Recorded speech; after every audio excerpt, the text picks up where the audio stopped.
اعوذ باللہ من الشیطان الرجیم بسم اللہ الرحمن الرحیم۔ عزیز طلباء و طالبات، السلام علیکم ورحمۃ اللہ وبرکاتہ۔ ساتھی جماعت کے اردو کا درس پرندے کی فریاد آج انشاءاللہ اختتام کو پہنچ جائے گا۔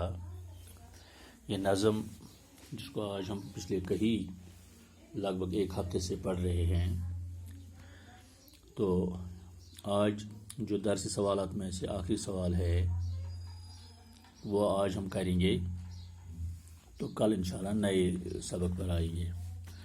تو یہ سوال نمبر 3 ہے، دیے گئے مصروں کو نثر میں لکھے۔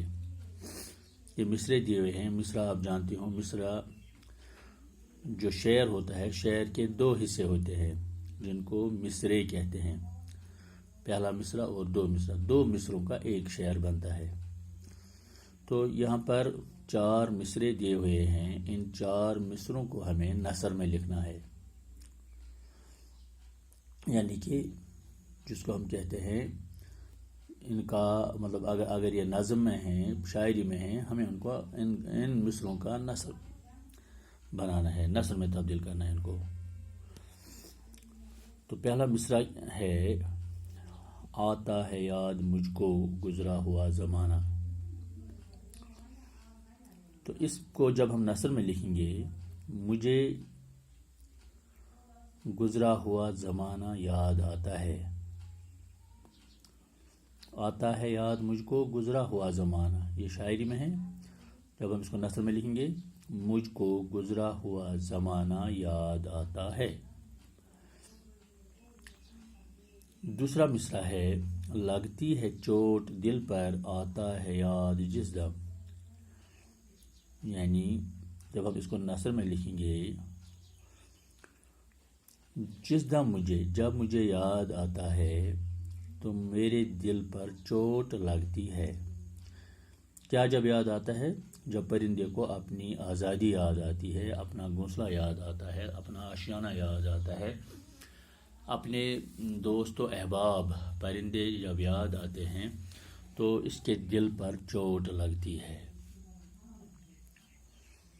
اس کا دل پریشان ہو جاتا ہے۔ ہوتی میری رہائی اے کاش میرے بس میں، اے کاش میرے بس میں ہوتا تو میں اپنے آپ کو رہا کرتا اس قید خانے سے، اس قفس سے۔ ہوتی میری رہائی اے کاش میرے بس میں، کاش میرے بس میں ہوتا تو میں اپنے آپ کو اس قفس سے، اس قید خانے سے، اس پنجرے سے، اس جیل خانے سے رہا کرتا، اپنے آپ کو رہا کرتا۔ ڈر ہے، یہ چوتھا مصرع ہے، ڈر ہے یہی قفس میں غم سے مر نہ جاؤں۔ تو شاعر کہتا ہے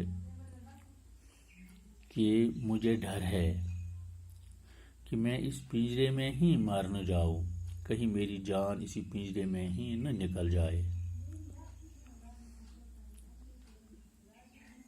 تو اس طرح سے یہ مصرے، ان مصروں کو ہم نے نثر میں لکھ دیا۔ ہم دہراتے ہیں، آتا ہے یاد مجھ کو گزرا ہوا زمانہ، مجھے گزرا ہوا زمانہ یاد آتا ہے۔ لگتی ہے چوٹ دل پر آتا ہے یاد جس دم، میرا دل زخمی ہو جاتا ہے، میرے دل پر چوٹ لگتی ہے جو ہی مجھے یاد آتا ہے، جو ہی مجھے اپنا گھر یاد آتا ہے، اپنے پرندے یاد آتے ہیں، اپنا آشیانہ یاد آتا ہے۔ ہوتی میری رہائی اے کاش میرے بس میں، چونکہ قید خانے میں، پنجرے میں پرندہ پڑا ہوا ہے، اس لیے وہ کہتا ہے کس طرح سے مجھے رہائی مل جائے اس پنجرے سے، کاش مجھ تک ہوتا تو میں اپنے آپ کو ایک دم اس قید سے رہائی دلواتا۔ ڈر ہے یہی قفس میں غم سے مر نہ جاؤں۔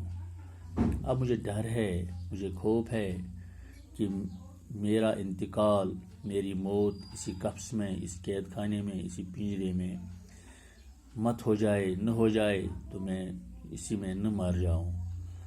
تو اس طرح سے پیارے بچوں، ہم نے ان 4 مصروں کو نثر میں بدل ڈالا، نثر میں تبدیل کر دیا، تو یہی سوال کا تقاضا تھا دیے گئے مصروں کو نثر میں لکھے۔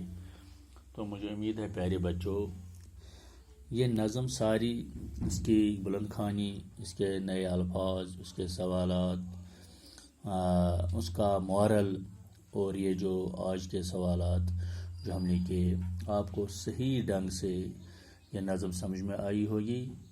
ایک اور بار میں یہ آپ کو اس کا مورل یاد دلاتا ہوں، پرندے بھی ہماری طرح جاندار ہوتے ہیں، تو جس طرح سے ہمارے باڈی پارٹ جو ہیں، اعضاء جو ہے، ہم کس طرح سے اپنے اعضاء کی رکھوالی کرتے ہیں، ان کا خیال رکھتے ہیں، جس طرح سے اپنے آپ کو آزاد پنچھی کی طرح رکھنا چاہتے ہیں، اس طرح سے پرندوں کے بارے بھی سوچ لینا چاہیے۔ پرندوں کو کسی طرح سے کوئی تکلیف نہ پہنچائی جائے، کبھی ان کے پر نہ کاٹے جائیں، کبھی ان کو پنجرے میں بند نہ کیا جائے، ان کی آزادی کا خیال رکھا جائے۔ یہی اس نظم، علامہ اقبال کی اس نظم کا صحیح مورل اور صحیح مقصد یہی ہے۔ تو مجھے امید ہے بچوں کہ آپ کی سمجھ میں یہ اچھی طرح سے یہ نظم آئی ہوگی۔ کل آگے بڑھیں گے انشاءاللہ۔ شکریہ۔